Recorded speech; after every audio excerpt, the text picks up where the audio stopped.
Hi, my name is Piotr, and I'm going to be talking to you about building and scaling an AI startup with Async Django.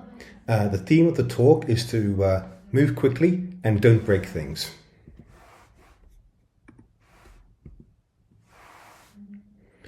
The agenda, as an example, we're going to talk through building a RAG application as an example of building something that's AI related. So the idea of this talk is that it's an engineering talk, not an AI specific talk. AI tools change all the time. New things come onto the market all the time. And the idea is you want to be able to pick up new tools, plug them into your application, build an MVP, prototype, and see if they have a product market fit. If you have product market fit, you then want to refactor, scale, and push it out into the market. Additionally, because the AI tools keep coming out all the time and improving, you want to design your system in such a way that you can hot swap out bits of the AI tool chain as you build things and as new tech comes out. So don't depend on the AI tools to be there permanently. You want to design your system in such a way that you can swap them out, but still have your core business logic or adapt it around it. So as the example of an application we want to build, we need a bit of a specification. So our goal will be, for example, to be able to upload documents such as PDF or text, ask a large language model for queries regarding them.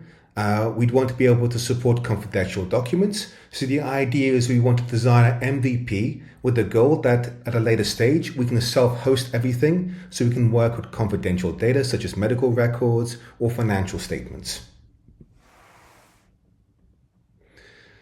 So when working with large language models have a limited memory, essentially, something called a context window. This is essentially the amount of tokens they can see at any one time. So for those of you not familiar with large language models, they don't operate with words or characters. They operate with something called tokens. A token is a word is approximately 1 to 2 tokens. And so you can't, at the moment, just take a very large document or large collections of documents, paste that into ChatGPT or Claude, and have them basically see the whole thing at once.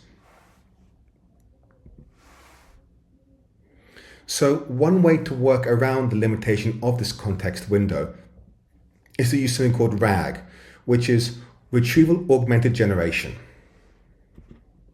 Basically, the way it works is you take your big, large document, you cut it up into small chunks, usually sort of a paragraph or a couple of lines. Those chunks are then passed to an embedding model.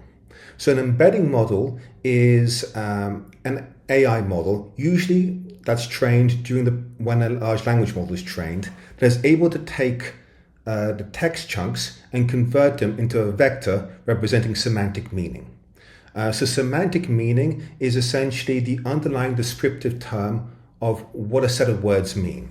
So if I have a sentence that I took my dog to the vet, and that goes into a vector representation, and then I have another sentence that my cat needs medicine, underneath the vectors should be fairly similar because it's talking about veterinary medicine and pets, for example. And it should have a different vector product compared to a sentence such as I repaired my laptop, because that doesn't have anything to do with pets or medicine.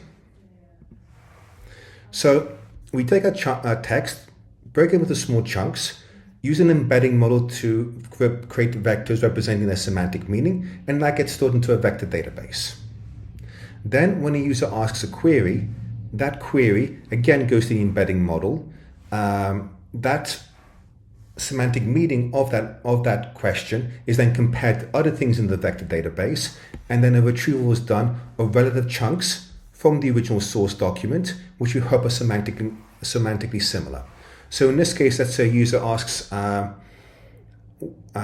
what medicines are useful for colds for my cat, for example. That gets to the embedding model, and that then tries to retrieve from the vector database any text chunks which are relevant to medicine, cats, dogs, that kind of thing, and hopefully it pulls out relative things. Those then all get sort of pasted together, send to the large language model, and we hope that it gives a correct answer. So the MVP for our product, we want to be able to have user models so the user can log in and out. We want to be able to generate Swagger API docs and an open API specification. We want to be able to stream replies in real time from a large language model. We want to handle file uploads, processing and chunking, and we want a chat room interface. So strictly, you could get away with less of this. You don't technically need for an MVP authentication for a specific user, especially if you're hosting things locally or demoing, and you don't technically need a nicer UI. But from my perspective, a UI being able to sort of have individual user spaces makes demoing an MVP so much easier. When I was demoing my code, it was so much easier to just give friends a link to my website, a login for them specifically, and have them upload random things, give me direct feedback, and then for me to then log in and check, okay, this is what the user experienced, etc., etc. So there's a lot of value in being able to produce a UI fairly quickly, and also with authentication, user spaces, that kind of stuff. So these are just screenshots. So what it approximately looks like, the MVP I built. Swagger documentation is also very, very nice. So before this talk, there should have been a talk on FastAPI. So both FastAPI and Django, Django REST Regular and Django Ninja, they provide Swagger API documentation, and they're fantastic because they automatically generate specific a usable interface, so you can visualize your APIs. You can help with other people to integrate with them, or if you're building a more complicated front end using React or Vue, then you can also have an API schema, which helps with the automated generation of TypeScript types for your API.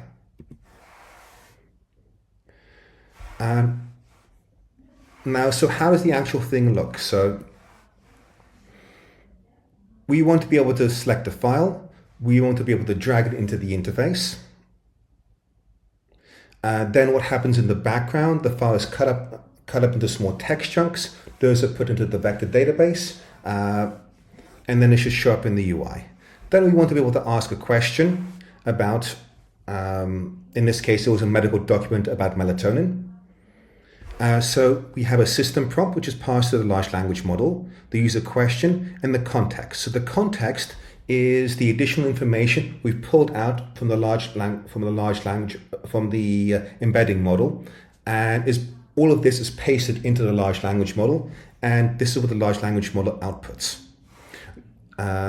Normally you don't see the context, that's hidden, but because this is a prototype and this was very good for experimenting with different prompts, we wanted to see what was actually retrieved.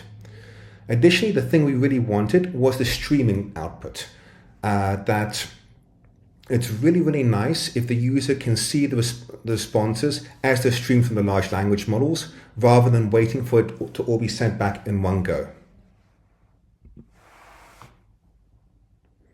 So as I mentioned, I think there's supposed to have been a FastAPI talk before this. I actually initially prototyped the idea in FastAPI before moving to Django. Specifically, I wanted to get a feeling for how to actually get the streaming response working from the large language model via a Python backend back to the user.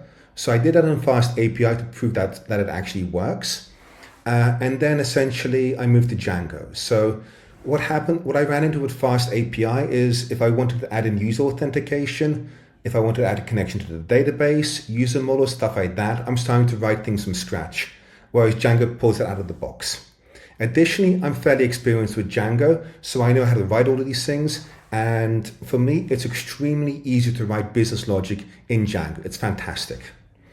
Both FastAPI and Django Ninja share ideas. So Django Ninja is a more modern alternative to the Django REST framework. It basically copies some of the ideas of FastAPI. Specifically, it's async, and it uses Pydantic for schemas. And I have to stress, Pydantic is awesome. It is a superpower. I love it. The other thing, so the advantage of Django is it provides all these tools out of the box. It's security audited. So companies I've worked with, which have dealt with financial documents, when they do security audits, working with Django helps a lot. The downside to Django is it does have a learning curve, so it does really help to have someone who's experienced on the team with Django so you write better code. So let's give an example of a minimum viable product architecture, i.e. the simplest thing to get things going. So we have a user connection coming in that connects to a reverse proxy such as Apache or Nginx. And then those connect to Django workers running in an ACGI. Those then connect to embedding services, to the large language model, to the vector database, or to Postgres. So we're not scaling, so any sort of things we need to do, such as reading from the PDF, cutting up chunks, those will happen on the Django workers themselves in an async process in the background. So the reason async is really nice for this is because those processes work in the background without blocking the main Django worker. And it's a quick hack to get all these things going for an MVP. So the trick to being able to call synchronous code in the Django worker is to use a decorator called sync to async.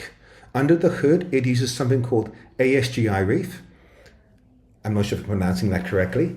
But essentially what it does is it sends things into a thread pool in the background to run in the background on the workers. So if you have things that are waiting for connections, it's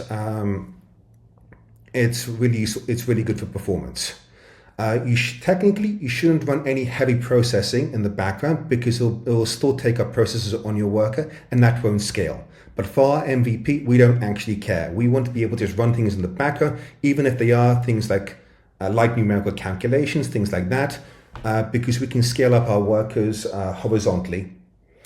And for an MVP, this should be good enough. And now note, if you're using sync to async, there's an extra parameter called thread sensitive. So if you're doing things like maintaining a connection to your database, you will need to have thread sensitive true, which is I think the default. And that slows things down a little bit. If you're using something that doesn't actually need isn't thread sensitive, then you can set that to false. And now the trick, so as I said, from a user experience, you really want to be able to sort of do stream responses from a large language model in real time, rather than waiting for the entire thing to come back. And so Django, since 4.2, provides something called a streaming response, and I provided some example code for how that works.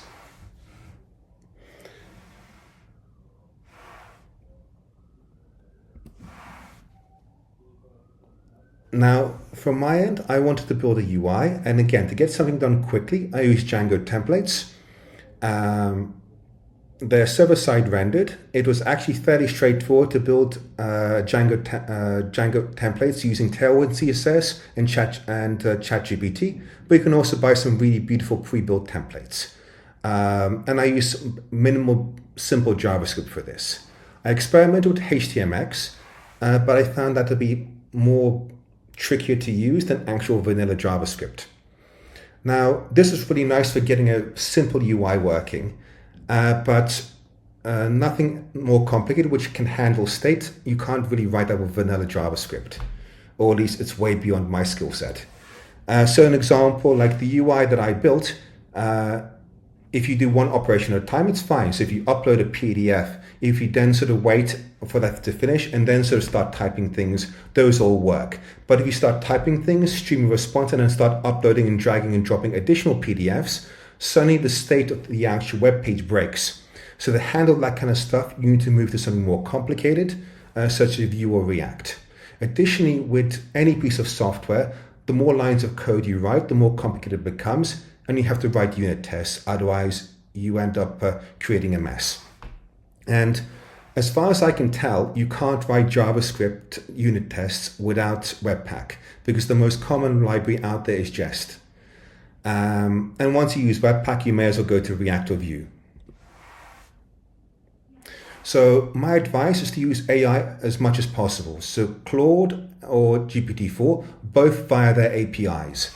Don't use them via their direct user interfaces. For GPT-4, they seriously dumb down the OpenAI interface, so use it via the API.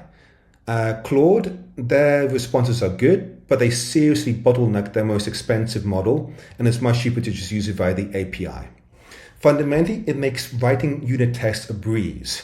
It helps with tricky mocks and auto-generation of tests. Again, tests are super important to be able to sort of write code, move quickly and not break things.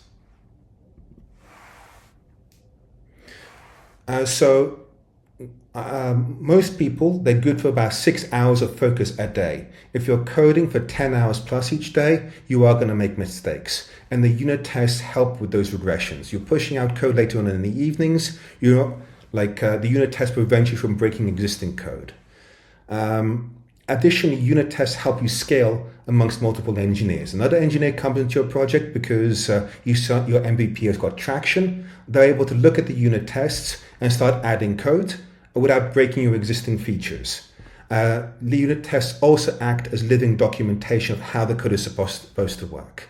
My advice is to set up CI and start a project as quickly and as early as possible. Both GitLab and GitLab CI and the GitHub actions, they're fairly straightforward to set up. You can find examples on the internet or just get GPT to help you write them.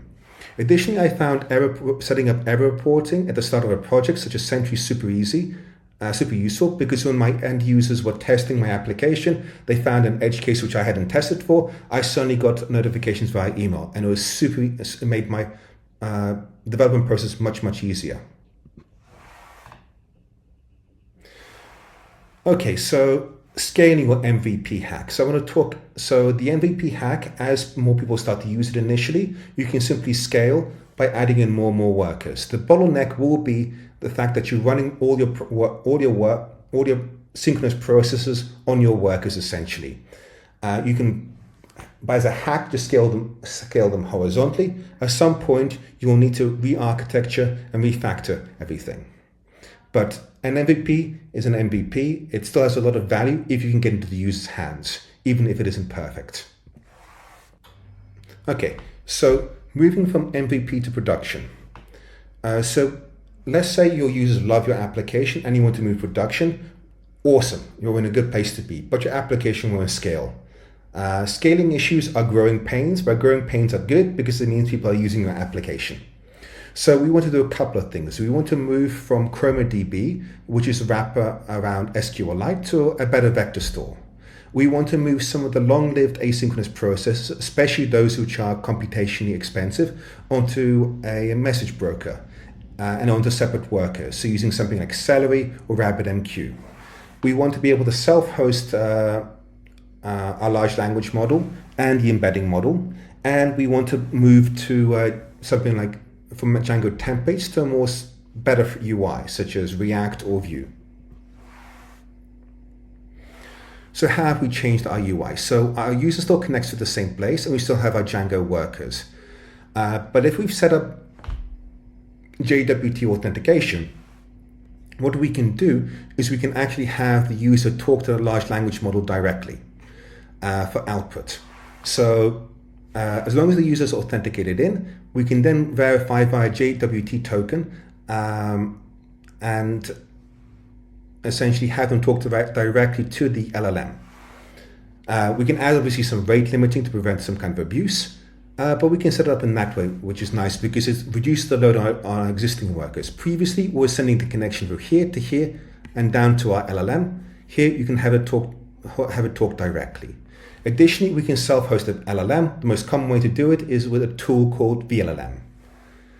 Our Django workers. So our Django workers now connect, do all the standard sort of business logic, but for any long-lived processes such as cutting up the actual PDF, OCR, semantic entity recognition, things like that, those go into separate workers, which operate off a message broker. Instead of storing our files on individual workers or on a disk, we connect to an S3 storage. Instead of using ChromaDB, we use a vector database. And as before, we use Postgres. So the way that this process up here works, so when we have a long-lived job, is that we send a binary coded message onto a message broker. In my case, I use RabbitMQ, and that essentially acts as a postman. So it takes the message and then attempts to deliver it to a microservice, which we call a consumer. As a postman, we rely on the fact that RabbitMQ is highly available and will attempt to deliver the message.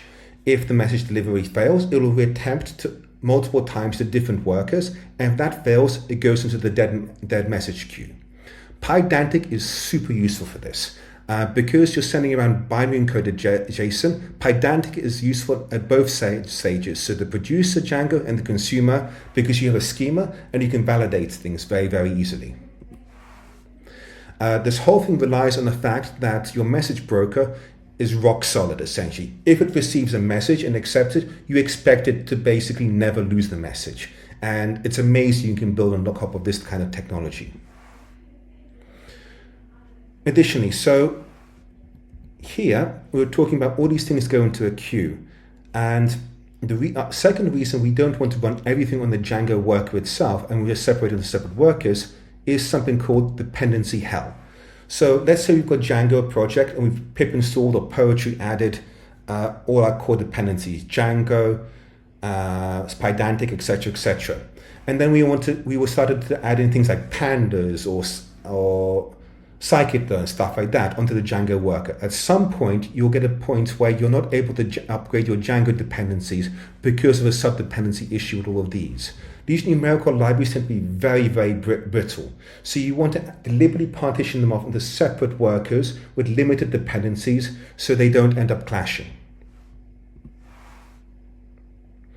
Another optimization is that you want to move to a better vector database, and a very cool trick is to actually use Elasticsearch or OpenSearch. They're both related. OpenSearch is an open source fork of Elasticsearch because they provide something called hybrid and ranked retrieval.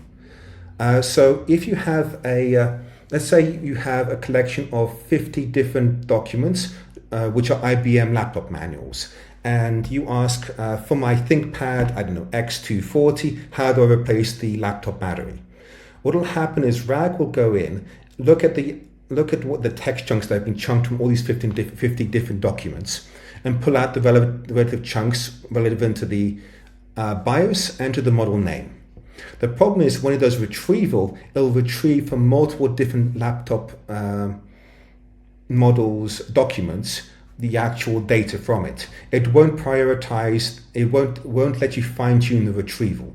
So these hyper retrieval approaches that OpenSearch and Elasticsearch do is you can rank them. So you can use some of the keywords or search for keywords in that and do rank retrieval. So it pulls out and searches from the correct document or prioritizes further retrieval, so RAG context from the same documents.